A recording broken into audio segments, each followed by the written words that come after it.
Quero saudar os irmãos com a graça e a paz de nosso Senhor Jesus. Amém? É bom poder estarmos aqui mais uma vez. Eu só quero ter certeza de que é eu mesmo que ia pregar depois dessas palavras do Getúlio. É eu mesmo? Isso tudo que você falou é de mim mesmo? Ai, meu Deus. Esses alunos ou ex-alunos nossos, né? Ficam fazendo isso com a gente aí onde a gente vai. Mas eu quero trazer um abraço também da minha igreja, a Igreja Batista Rio da Vida. Quero trazer um abraço e reiterar a nossa palavra também de apoio em nome da Associação Batista Cachoeirense. O coordenador da associação, o pastor Leonardo Davi, da Igreja Batista do Novo Parque, é o presidente, e nós, como associação, estamos sempre à inteira disposição para apoiar as igrejas a cumprirem a sua missão. Esse é o nosso lema e a gente quer reiterar essa palavra aqui para os irmãos também. Quando o Getúlio falou aqui a respeito, né, da minha família, né, eu sou casado com a minha esposa Loriane, né, já há 18 anos, minha filha Letícia está com 16, né, ele falou dos rapazes aí, não tem problema, se quiser chegar é só mandar tem um questionáriozinho para você preencher antes, que você vai encontrá-lo comigo, tá? Vai encontrá-lo comigo, e aí se você estiver interessado, chegue a mim e peça o questionário que você vai. Se você passar pelo questionário e for aprovado, aí quem sabe você pode ter alguma chance. Isso é todo pai que fala isso, é verdade? Quem é pai de menina sabe do que eu estou falando. Meus queridos, falar sobre família é uma coisa que ao mesmo tempo eu gosto muito, mas também é algo que a gente tem sentido nesses últimos dias, que tem sido ainda mais necessário, porque tem sido um grande desafio para nós viver como família. Não é porque tem algo de errado com esta obra que é a família. Pelo contrário, Deus construiu a família desde a fundação, né, da criação de todas as coisas, quando Ele criou o homem e a mulher. Então Ele fez para que ela vivesse em harmonia, de forma perfeita. Então não é por causa disso, por causa de quem o fundamentou ou afundou, mas é por causa dos últimos desafios que a gente tem vivenciado. E aí eu queria pensar com você um pouquinho mais sobre esse texto de Josué capítulo 24, versículo 15. Porque eu vejo aqui, meus irmãos, alguém que juntamente com a sua família, num tempo difícil, desafiador também para a sua família, assim como é para a sua família hoje também, se posicionou e se declarou com a sua família temente a Deus. Tá? Então eu queria, mais uma vez, resgatar esse texto de Josué capítulo 24, o versículo de número 15, entender um pouquinho do contexto que envolveu Josué e a sua família, para que a gente entenda o teor dessa declaração que ele fez, porque ela parece um tanto quanto poética e muito bonita, mas para muitos apenas isso. Mas quando você olha o contexto da situação que o envolveu e envolveu a sua família, a gente percebe que realmente foi eu poderia dizer quase que uma declaração de fé daquele homem junto com a sua família. Tá? Se você puder ficar de pé, então, a gente vai ler esse texto da palavra do Senhor.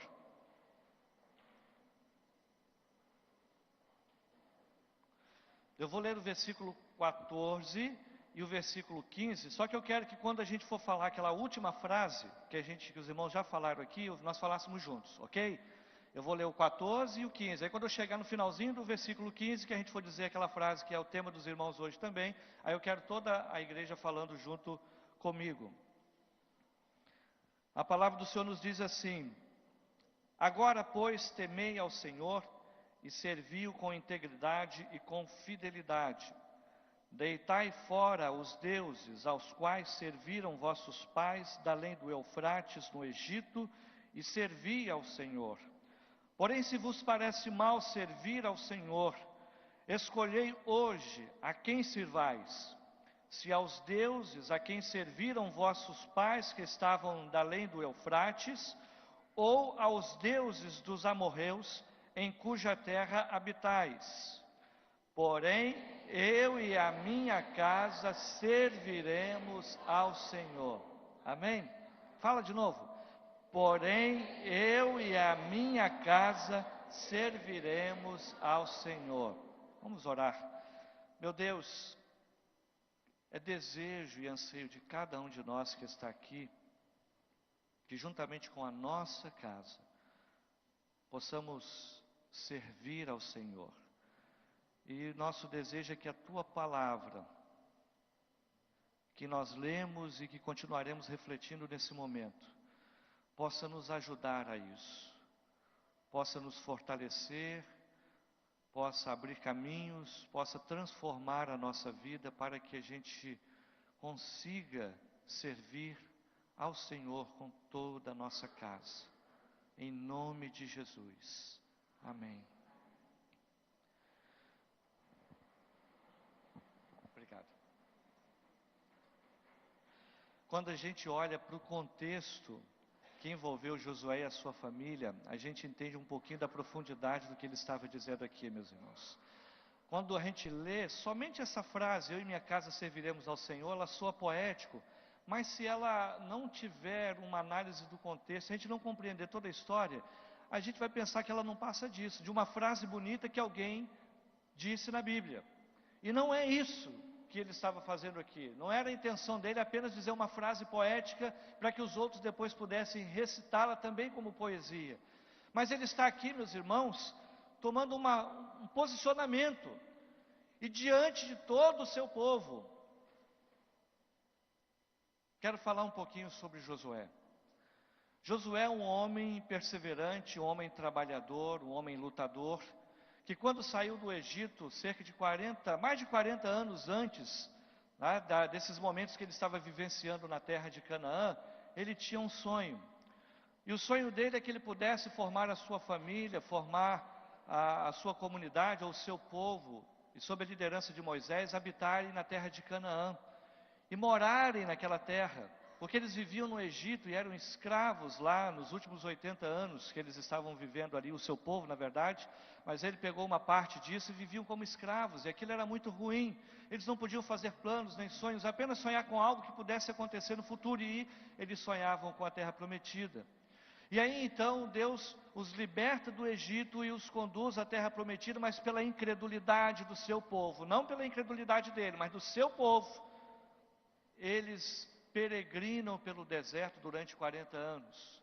No momento da caminhada, quando Moisés envia 12 espiões, um representando cada tribo, e Josué e Caleb estavam no meio desses 12, 10 voltaram de lá sem fé, achando que a terra era boa, mas sem fé, de que o Senhor lhes daria. Mas Josué não, e juntamente com seu amigo Caleb, eles tinham fé que o Senhor daria aquela terra.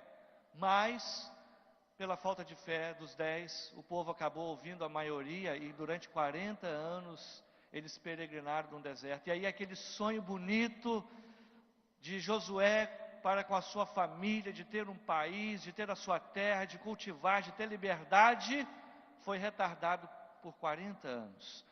Mas aí quando ele chega por volta dos 80 anos, já na terra de Canaã, Deus o abençoa e eles vão morar então nessa terra.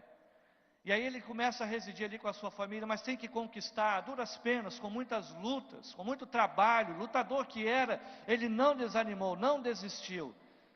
Mas ainda assim, ele se deparava com algumas situações difíceis para ele e a sua família viver. E aí quando chega no final do seu livro aqui, ele se declara com um posicionamento, dizendo categoricamente que ele e a sua casa serviriam ao Senhor. Mas vamos ao que diz esses 2 versículos que nós lemos. Quando Josué diz isso, meus irmãos, havia 2 tendências no meio do seu povo, tá? Primeira tendência, de resgatar uma idolatria, um tipo de vida lá do Egito, aonde eles peregrinaram, lá onde eles ficaram, melhor dizendo lá, ficaram com 400 anos, né, mas os últimos 80 como escravos. E aí então, toda aquela influência ruim que existia no Egito, preambulava o povo. O povo volta e meia pensava em voltar àquele tipo de cultura dos egípcios. E aí então Josué resgata isso, quando ele diz assim, olha, deitai fora os deuses aos quais serviram os vossos pais, além do Eufrates e no Egito. Então ele faz uma referência àquela tendência do seu povo de voltar àquelas práticas pagãs, àquelas práticas idólatras, a um afastamento do Senhor, que viveram no passado, 40 anos antes, aproximadamente disso que ele falou, e que era muito ruim para o seu povo, e para a sua família também. Uma outra tendência que existia no seu povo era a tendência da influência de outras tribos que residiam ali em Canaã. Porque quando eles chegaram lá, a terra não estava pronta, esperando para eles só chegarem, entrar lá e vamos agora, a terra é nossa. Não, eles chegaram lá e havia povos que moravam ali, tribos que residiam ali, que tinham a sua cultura, o seu jeito de falar, o seu jeito de viver, e também as suas idolatrias, os seus deuses. Já ouviu falar de Baal? Né? Era um deus que era temido naquela região ali, Astarote. Então tinha toda uma carga de deuses e culturas daquele povo que tinha ali. E havia uma tendência do seu povo, do povo de Israel, de também, ou alguns, uma ala, né? Tinha uma tendência a voltar para as coisas do Egito, 40 anos antes, e uma outra ala estava tendenciosa a sofrer e a viver sob as influências daquelas nações que eles chegaram ali, que começaram a conviver com elas. E diga-se de passagem, as duas influências eram muito ruins, tá? Tanto a do passado quanto a do presente. As duas influências eram ruins. E aí então, nesse contexto, tendências para o passado e tendências ruins do presente, Josué então se levanta e diz assim: olha, tem alguns que querem servir aos deuses do passado, lá do Egito, vocês escolham. Tem outros que estão querendo servir aos deuses aqui agora dos amorreus, né, os deuses aqui desse povo da terra, vocês escolham. Mas eu e a minha casa já tomamos uma posição. Já fizemos a nossa escolha. Qual é? Serviremos ao Senhor. Tá? Serviremos ao Senhor. Então esse é o contexto. E agora você já sabe o quanto foi difícil para aquele homem que era líder chegar diante de um povo com essas duas tendências e ele declarar uma terceira tendência, na verdade, que deveria ser a única tendência para o seu povo, que era servir ao Senhor. Deus havia libertado eles, Deus havia dado uma terra para eles, Deus fazia milagres no meio daquele povo. Mas mesmo assim, eles estavam tendenciosos a voltar ao passado ou a sofrer as influências daqueles povos que viviam juntos com eles ali. Meus irmãos, a vida em família, às vezes, traz para nós alguns desafios parecidos com esses, em que algumas vezes a gente tem que se posicionar. Porque, às vezes, são erros que desde o passado as pessoas vêm cometendo e que a gente tem que romper com isso. E, às vezes, são os erros da atualidade, que também nós temos que romper com eles. Tá? Quando eu falo de coisas do passado, tem algumas coisas, por exemplo, que a gente não vai ver no passado e que são tendências do nosso tempo hoje. A gente viu aqui, né, um casal comemorando aqui, né, um tempo de vida muito, muito longo de casamento. E eu, quando eu estava olhando para eles ali, estava lembrando do meu sogro e da minha sogra, né? Que eles têm mais de 60 anos. Você conhece casais que passam por isso? Chegam a 60 anos de casados, 50 anos, é cada vez mais raro, mais difícil. Não é verdade? 30, 40 anos o pessoal já está, né, agradecendo a Deus. Cada vez é mais raro isso acontecer, mas ainda são os modelos que nós temos. Tá? Mas eu quero lembrar que há 20 anos atrás, 30 anos atrás, para aqueles que estão, né, mais velhos aí no seu casamento, né, sabe que alguns problemas que a nossa comunidade enfrenta hoje nem se pensava em falar. Questão de homossexualismo, da prostituição antes do casamento, da infidelidade, eram coisas que eram tabus dentro de uma família, dentro de uma sociedade. Tá? E hoje a gente vê isso. Então, há coisas que aconteciam no passado e que hoje acontecem mais intensamente, e ainda assim Deus nos chama para nos posicionarmos e dizer: eu e a minha casa serviremos ao Senhor. Romper com erros do passado significa quebrar uma maldição hereditária. E aí se fala muito sobre isso, e de forma pejorativa as pessoas têm uma tendência a criar uma mística em cima de tudo, irmãos. Na minha opinião, e principalmente, quebrar uma maldição hereditária é quando erros e práticas ruins de nossas famílias, de nossos pais, avós e antepassados que eram feitos, e chega na gente, a gente aceita Jesus como Salvador e aquilo acaba. Isso significa que, por exemplo, se um familiar seu se prostituiu, não significa que no seu casamento vai ser a mesma coisa. Se o seu avô, a sua avó, o seu pai tiveram um problema de relacionamento e de divórcio, não significa que o seu também vai ser a mesma coisa. Se alguém teve problema com vícios e aí você aceitou Jesus, não significa que você tem que ser igual. Se alguém na sua família dizia, se eu nasci assim, aquela síndrome da Gabriela, né? Como é que é? Eu nasci assim, vou crescer assim, vou morrer assim, né? Quer dizer, nunca vou mudar, né? Se tinha pessoas que na sua família falavam isso, você não precisa falar. Você não precisa ser assim. Isso é quebrar a maldição. É quando você diz assim, como Josué está dizendo aqui, se posicionando, aqueles erros do nosso povo no passado, eu rompi com eles. Eu rompi com eles. Porque eu e a minha casa serviremos ao Senhor. Tá? E com relação aos erros da atualidade, as influências, principalmente no meio dos jovens, sexualidade fora do casamento, antes do casamento, a infidelidade conjugal no que diz respeito aos casais, a sucessão, né, de relacionamentos descartáveis. O que é um relacionamento descartável? É um relacionamento que não tem comprometimento, né? Isso são coisas da atualidade, do mundo. Eu vi uma chargezinha uns dias atrás, coloquei no boletim da minha igreja, que eu achei muito interessante. Uma figurazinha, com 2 frases apenas. E aí, aparecia um casalzinho, né, de velhos, né, de idosos.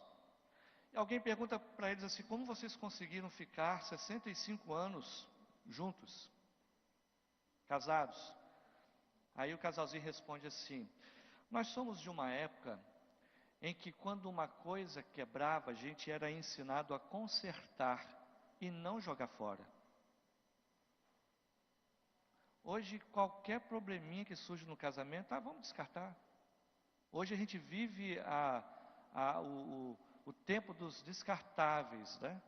Em todos os aspectos, né? Até mesmo na questão de comércio, da economia, mas também, infelizmente, irmãos, nos relacionamentos.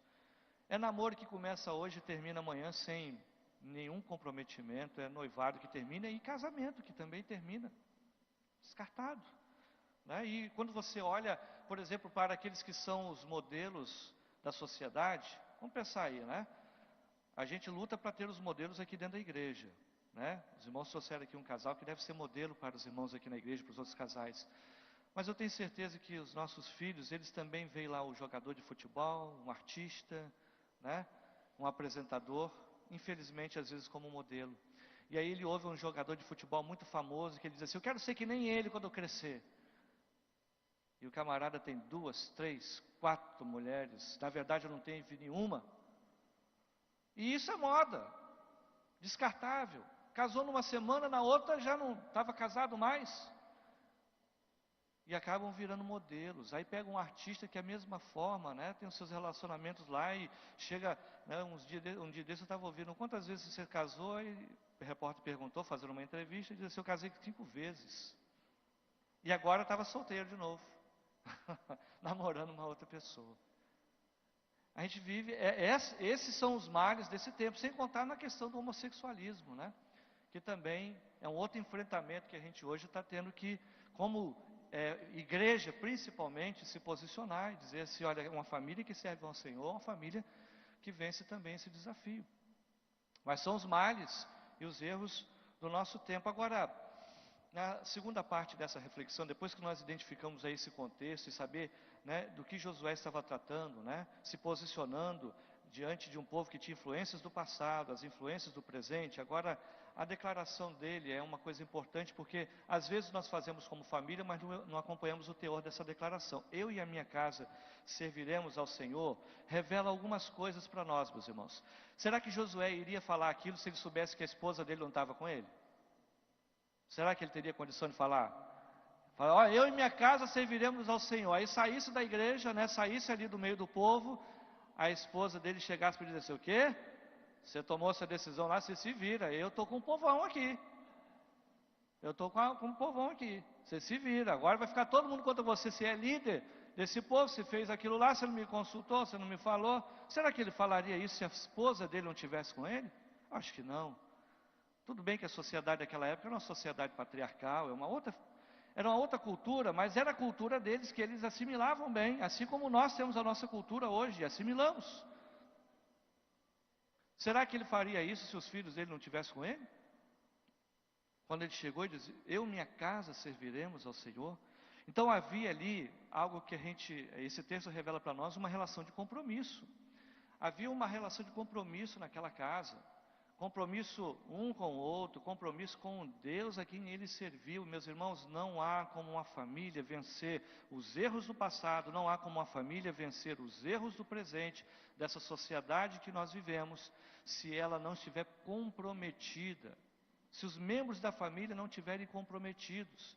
Hoje, como eu disse, nós vivemos o tempo dos relacionamentos descartáveis, porque na verdade isso reflete a ausência de compromisso. Ninguém quer se comprometer com nada. O jovem, para não se comprometer com um menino, um rapaz, ele diz assim, vamos ficar, porque aí é só essa noite e acabou.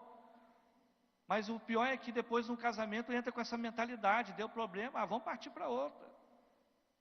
E o filho não se compromete com seu pai, com a sua mãe, os pais estão lá lutando para pagar uma faculdade, ele não tem o mínimo de compromisso de dizer assim, eu preciso segurar um pouco os meus gastos, porque papai e mamãe estão lutando para pagar o meu estudo, minha faculdade. E parece que é outra família, né? A família dos pais que pagam e a família do filho que torra. Não pode ser assim. Agora há pouco eu estava na minha igreja, e aí eu estava falando, que na minha igreja a gente tem mania de falar isso como pastor, né? Mas na igreja do Senhor, né? Mas eu estava falando lá sobre questão financeira. E aí eu levei uma planilha, né? Ensinei os irmãos a usar aquela planilha, porque eu entendo que às vezes um dos problemas que mais traz dificuldade de relacionamento numa família é a parte financeira. E aí eu listei lá como é que você faz as entradas, as saídas, as previsões para o mês, né? Você se preparar antes de você gastar, enfim, isso aí é uma outra parte. Mas eu estava dizendo para eles da forma como a família tem que se comprometer com isso. Porque senão o pai chega lá e fala, olha, o pastor me deu um instrumento jóia aqui. E aí ele chega para a sua família, agora nós vamos planejar, porque nós temos sonhos, a gente quer comprar um carro, ou a gente quer fazer o financiamento para comprar um apartamento, ou a nossa casa, e eu preciso da ajuda de todo mundo. Aí o filho diz assim, eu não vou parar de gastar. Aí a esposa diz assim, eu não vou parar de controlar o cartão de crédito. Faltou o compromisso, jogou por água abaixo aquilo tudo aqui. Então tem que ter comprometimento em todos os aspectos, meus irmãos. Às vezes a gente tem que chegar, olha, a gente quer comprar isso, então vamos se comprometer com isso. A gente quer vencer, estamos passando um problema de enfermidade aqui, vamos se comprometer com isso. O pai, né, o vovô está com problema. A família tem que se comprometer nos seus aspectos, no seu dia a dia. É a esposa que, mesmo que ela trabalhe fora, mas ela é comprometida com o trabalho do seu marido, de ajudá-lo, de acompanhar, e o marido da mesma forma, se a sua esposa trabalha fora, ou se ela está, né, cuidando dos filhos em casa, você também está comprometido com ela. Mas essa relação de compromisso, de entrega de vida, quando o Senhor construiu o casamento, Ele diz assim, vai deixar, o homem e a mulher vão deixar a sua casa, e vão unir-se, serão os dois uma só carne. Isso é o que? É relação de compromisso. Não é só sexualmente falando, não, mas em todos os aspectos. É compromisso, agora são um. Não tem como você atingir um sem atingir o outro. Porque os dois estão comprometidos. Se você tiver que derrubar um, e a Bíblia nos ensina isso, você vai ter que derrubar o outro também. Mas isso só é possível se houver uma relação de compromisso. Se isso não acontece, não adianta. O marido vai sofrer sozinho, a esposa vai sofrer sozinho, os filhos vão sofrer sozinhos. É preciso ter uma relação de compromisso, e isso, nos dias de hoje, meus irmãos, é algo que soa ruim. Quando se fala de compromisso, o pessoal já toma um susto. Porque a gente tem dificuldade de se comprometer com Deus, e às vezes de se comprometer também um com o outro na família. Mas não tem como a gente vencer os desafios e erros do passado e do presente se não formos uma família comprometida com Deus e um com o outro também. Então a gente recupera o texto de Josué e entende que ele, para tomar essa posição, ele tinha a sua família junta com ele, comprometida com ele. Uma outra questão que a gente pode observar nessa família aqui, e a gente não pode deixar de notar, é a imperfeição deles. Não significa que era uma família perfeita. Às vezes a gente tem a mania de falar, e os irmãos, olha, se o pastor está falando aquilo, porque o pastor em casa deve ser perfeito, né? com a sua família, com a sua esposa, com a sua família e vice-versa. Não é assim não. Nós não estamos aqui resgatando uma família que é uma utopia para você seguir e está distante. Você não é pessoa de carne e osso como a gente e que certamente tinha os seus problemas, mas que certamente também exercitava o perdão. Porque o Senhor os ensinou isso quando Deus perdoava o povo incessantemente. Então era um povo que estava acostumado a ser perdoado por Deus. E para essa família estar equilibrada também, eles certamente exercitavam o perdão. E quando a gente pensa nos erros do passado e do presente, o Senhor teve que perdoar muito aquele povo, aquela família. E o perdão era fundamental também para que eles pudessem manter vivos esse compromisso. Tá? E a gente, quando às vezes vê pessoas se relacionando no casamento, parece que eles estão com aquela síndrome do príncipe encantado e da princesa, da bela adormecida, né? Tem gente que vai para o casamento assim. E aí talvez tenha alguns jovens aqui que estão se preparando, né, ou pensando em casar. Eu quero dizer uma coisa, esse conto de fadas não existe. Sabe por quê? Porque ele é fora da realidade. Quando você vê esse filmezinho, o que acontece? Eles chegam até o momento do casamento, né? E aí aquele casamento espetacular, e aí, a partir daí, aí o filme acaba. E foram felizes para sempre. Mas não mostra depois a hora que nascem os filhos, a hora que a mulher acorda toda descabelada, né, que o marido chega do trabalho suado, né? Não mostra quando o príncipe e a princesa têm que resolver o problema do povão, né? Não mostra quando tem que botar as crianças para ir para a escola, que a criança chega com problema. Não mostra isso, só diz assim, foram felizes para sempre. E tem gente que vai para o casamento achando isso, meu príncipe encantado, ou a minha princesa encantada, né? E aí ele acha que todos, né, um fica achando que o outro é perfeito. E aí chega depois, a gente diz que conhece um ou outro quando está namorando, né? Mas eu vou dizer para você, eu estou conhecendo minha esposa nesses 18 anos de casamento. Eu acho que ela também começou a me conhecer também a partir do momento que nós nos casamos. Porque quando você namora, eu acho que eu já disse isso em algum lugar, né? Você só conhece a coisa boa do casamento, né? Por quê? Os dois saem todo perfumadinho, bonitinho, não tem os filhos, né? Não tem nada que atrapalhe, só se encontra num restaurante, numa pizzaria. Ninguém está acostumado a lidar com os problemas financeiros, né? Alguém que vai namorar aqui, chega lá na pizzaria, senta e diz assim, olha, primeiro assunto, problema financeiro que está passando na empresa. Ele faz isso? Não faz. Puxa, namorado, como você está bonita, seu vestido está tão bonito, seu cabelo está tão bonito, né? Aí ela também tece elogios para ele, é isso, então não conhece. Agora quando casa, aí, ó, o bujão de gás acabou. E aí, como é que vamos fazer? Né? Os filhos têm que pagar a mensalidade lá da escola. E aí, como é que vai ser? Aí é que nós vamos saber como é que cada um quando se depara com esse desafio, vai se expressar, vai agir. E aí a gente vai, puxa, você não sabia que você era assim. Por quê? Quando aconteceu uma doença na família, ele reagiu daquele jeito. Mas antes nunca tinha reagido, porque não tinha conhecido aquela parte dele. Aí o que acontece? Eu falei da questão do descartável, quando acontece isso, eu disse, não dá mais para mim. Eu não sabia que você era assim, quando eu casei com você, você não era assim, e não foi para isso que eu me casei com você. E o perdão? E o arrependimento? E as imperfeições? Não tem como a gente estar comprometido e se posicionar diante dos problemas, irmãos, se também não houver na família um desejo muito profundo no seu coração de, quando vierem as dificuldades, haver um pleno exercício do perdão. Tá? Isso aqui não é álibi, o perdão não é álibi para ninguém ficar errando não, tá, irmãos? Não é isso, não, então está liberado o perdão aqui em casa, eu tenho que fazer, minha esposa tem que aguentar. Não é isso não. Mas a falta do perdão, às vezes desmancha muitos relacionamentos e muitos casamentos, muitas famílias. Tá? Tem às vezes filhos que crescem e são doentes porque não perdoaram seus pais. Então se tem alguma coisa, né, se tem algum erro do passado, que aquilo está com uma maldição, né, na sua família, se conserta com isso. Se conserta com isso. Vira essa página, sabe por quê? Senão aquela página fica aberta ali. Tudo que você vai fazer, você olha para aquilo. Aquilo vem na sua mente, na sua cabeça. E às vezes o exercício do perdão, do arrependimento e do perdão é fundamental para que a gente vire essa página na nossa vida, que adoece a gente em alguns momentos. Quero concluir essa reflexão falando do apoio. A família de Josué estava com ele, estava comprometida, era uma família imperfeita, que certamente se relacionava também através do perdão, mas que se apoiava. E por isso, quando ele diz eu e a minha casa, é porque a família estava do lado dele apoiando ele. Tá? Às vezes acontecem aquelas coisas corriqueiras de que quando um problema surge no lar, com o filho, no relacionamento, a culpa é sempre do outro, não é verdade? Se o filho está com problema, tirou nota baixa, a culpa é do outro. Se a conta não fechou nesse mês, a culpa é do outro.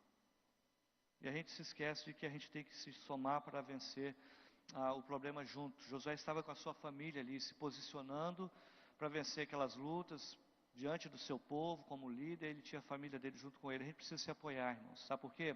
Uma família onde as pessoas são egoístas é uma família cancerosa. Por que eu estou usando essa ilustração? Eu estou tirando ela do pastor Pascoal Piragini, quando ele trata numa série de mensagens, que até se transformou num livro, onde ele fala das doenças da família. Ele fala de uma doença na família chamada câncer, e nada literal, apenas simbólico. Ele diz que o câncer é o seguinte: quem talvez é enfermeiro ou médico, ou já passou por isso, sabe que as células cancerígenas, o que elas fazem com as células saudáveis? Elas vão cercando as células saudáveis até matar elas, sugando todas as forças, as energias dela, quer dizer, porque ela é egoísta, a célula cancerosa é uma célula egoísta, então ela mata as outras. E aí ele faz essa ponte dizendo que na família, quando isso acontece na família, quer dizer que cada um dentro da família passa a cuidar de si próprio. E se esquece que vive em família, passa a ser egoísta. Então é o marido que administra a sua finança sozinho, que sonha sozinho, que planeja compras sozinho, é a esposa que faz da mesma forma, é os filhos que não se comprometem com os pais ou com os gastos da família. E aí cada um quer ser feliz sozinho. Ontem eu falava no casamento, eu resgatei uma frase, essa frase não é minha, mas uma frase que eu tirei, não me lembro agora o autor, mas é interessante. Quando você entra no casamento, você não entra no casamento para ser feliz, sabia disso? Não se assuste, não se assuste. Mas quando você entra no casamento, você não entra no casamento para ser feliz. Você entra no casamento para fazer o outro feliz. Essa é a tônica do casamento. Aí quando você entra no casamento para fazer o outro feliz, isso acontece com a sua esposa também. E aí o que acontece? Os dois serão felizes. Mas se eu entro no casamento para eu ser feliz, pode ser que a minha esposa não seja. Eu vou lutar sozinho pela minha felicidade, pelos meus sonhos. Eu queria comprar um carro, eu queria fazer isso, eu queria aquilo outro e tal. Então eu vou trabalhar e minha família toda tem que viver em função de mim. É eu e os meus problemas, os meus dilemas. E os outros, aí é os outros. O que acontece? Eu posso até achar que vou ser feliz, que não vou. Mas a minha esposa pode ser que não esteja feliz com a minha atitude. Os meus filhos podem ser que não estejam felizes com a minha atitude. Então, quando há um apoio, esse apoio às vezes nos leva, meus irmãos, a tomar algumas decisões, porque se não for prático não adianta, tá? Às vezes, a minha esposa teve que tomar decisões para me ajudar no meu ministério. Teve que tomar. E decisões que eu achei que foi muito difíceis para ela estar junto comigo. Da mesma forma que eu também tenho que tomar algumas decisões para apoiá-la no seu trabalho. E os pais, às vezes renunciam tanto por causa dos filhos, não é verdade? Tem que tomar às vezes decisões, assim, drásticas na família por causa dos filhos. Mas eu queria que você, filho, também aprendesse a tomar algumas decisões para você abençoar e apoiar os seus pais. Porque se você fizer isso, você vai ver que lá na frente você vai ter o retorno disso. Até porque existe um princípio bíblico que é excepcional e que a gente tem que resgatar isso vale para a família também, que está lá em Gálatas capítulo 6, aquilo que o homem semear, isso é o que ele vai colher. Então se você semear o apoio na sua família, se você apoiar, se você filho apoiar o seu pai, você vai ter retorno depois. Se a esposa apoia o esposo, ela vai ter um retorno depois. Se o esposo apoia a sua esposa, ele vai ter um retorno depois. Meus irmãos, quando você disser novamente, eu e a minha casa serviremos ao Senhor, eu queria que você agora lembrasse disso de forma mais profunda, que não foi fácil para Josué dizer essa palavra, muito poética, muito bonita, Mas eu queria que agora você olhasse para ela com muita profundidade, como alguém que se posicionou diante de pessoas, diante de uma nação, como líder, rompeu com erros do passado, rompeu com erros do presente e que cuidou para que a sua família fosse uma família comprometida, perdoadora e que se apoiava. Amém? Que Deus nos abençoe, que você possa, ao chegar na sua casa e ler esse texto com a sua família, que você possa ler e tentar cuidar para que ela possa se comprometer, para que ela possa se perdoar e para que ela possa se apoiar. Para que você vença os erros familiares do passado, aquela bola de neve, né, que vinha e todo mundo na família fazendo a mesma coisa, você rompe com isso. E esses erros que estão aí na nossa comunidade hoje, as pessoas, né, fazendo coisas as mais diversas, à torta e à direita, e acabando com os relacionamentos familiares, você diz assim também: contra isso nós vamos lutar aqui na nossa família, porque nós servimos ao Senhor. Amém? Queria convidar você para ficar de pé, eu quero orar por você, pela sua família. Nada disso que eu disse aqui é fácil, pelo contrário, ainda nesse tempo continua sendo muito desafiador, mas eu queria dizer que Deus abençoou a sua família. Ainda que algumas coisas aconteceram nos seus relacionamentos antes de você se casar, eu queria dizer que Deus homologou a sua decisão. A família que você tem hoje, tá? É a família que tem aqui a essência de Deus. Não fica olhando a família dos outros. Eu queria ter a família igual aqui. Não, é a sua família. Deus disse tudo isso daqui para a sua família, para você junto com a sua família. Então lute por ela. Lute por ela. Com um grande enfrentamento, com posicionamento, mas lute pela sua família. Ano passado, o tema da campanha da família no Ministério Oikos era esse, né? Lute pela sua família. Você está lutando pela sua família? Lute por ela, tá bom? E eu quero orar por você para que Deus te abençoe nessa sua luta, nessa sua batalha, para que a sua família seja equilibrada e feliz. Senhor, nós queremos agradecer-te por esse momento que estamos aqui juntos como igreja a refletir sobre a palavra do Senhor. Ó Deus, e quando nós vemos o teu servo Josué rompendo com os erros do passado e com os erros do presente, ele fazendo isso junto com a sua família, nós temos uma inspiração para nos guiar nesses dias de hoje também. Dias tão difíceis, onde também a nossa luta não é diferente. Por vezes nós temos que romper com os erros do passado, que tentam fazer com que repetidas vezes a gente possa proliferar um sentimento de infelicidade, de coisas ruins que acontecem na família. E a gente às vezes precisa romper com práticas erradas, com uma cultura errada que foi criada dentro da nossa família. E isso é desafiador para nós, porque mexe com sentimentos, mexe com o jeito de ser da gente, mexe com a maneira que nós acostumamos talvez a viver ou agir. A gente às vezes precisa mudar a nossa maneira de ser, de agir. E é difícil, é desafiador, mas nós pedimos a tua ajuda. Pedimos a tua ajuda para que esses erros do passado não alterem, não destruam nossos relacionamentos do presente. Mas também, ó Deus, a família tem sofrido tanto com os bombardeios do presente, da nossa comunidade, da nossa sociedade. São armas tão desiguais que têm sido atiradas, são setas malignas que estão sendo atiradas contra a nossa casa, contra o nosso lar, contra o casamento, contra os relacionamentos entre pais e filhos. E às vezes é tão desafiador nós vencermos isso, Senhor, mas nós pedimos a tua ajuda. Eu te peço aqui, ó Deus, para cada lar, cada casal que está aqui, cada futuro casal, cada família que está aqui nesta manhã, ou aqueles que estão aqui, talvez alguns membros da sua família nem aqui estão. Mas eu peço em favor de cada um deles para que o Senhor fortaleça, nos ajude nessa caminhada, Senhor, porque a família é o lugar onde nós nos realizamos, onde nós nos tornamos uma pessoa mais equilibrada, feliz, onde nós aprendemos e ensinamos, onde nós resistimos melhor às batalhas da vida. Mas é onde nesses dias tem sido o nosso campo de batalha, de desafios. Pedimos a tua ajuda, Senhor. Ó Pai, como igreja do Senhor, como pessoas cristãs, nós queremos repetir essa frase de Josué que servimos ao Senhor com toda a nossa casa, mas na prática é tão desafiador, Senhor. É tão difícil. Mas nós pedimos a tua ajuda para que isso seja uma realidade, uma verdade na nossa casa, na nossa vida. que diante desse mundo que anda nas trevas, na escuridão, na noite, a gente possa com o nosso lar, com a nossa casa brilhar como luz. Que cada casa, que cada lar seja um apontamento de como um casal deve viver, de como uma família deve viver, Senhor. Nos ajude, porque nós somos imperfeitos, somos pecadores, a gente está aqui, mas cheio de imperfeição, Senhor.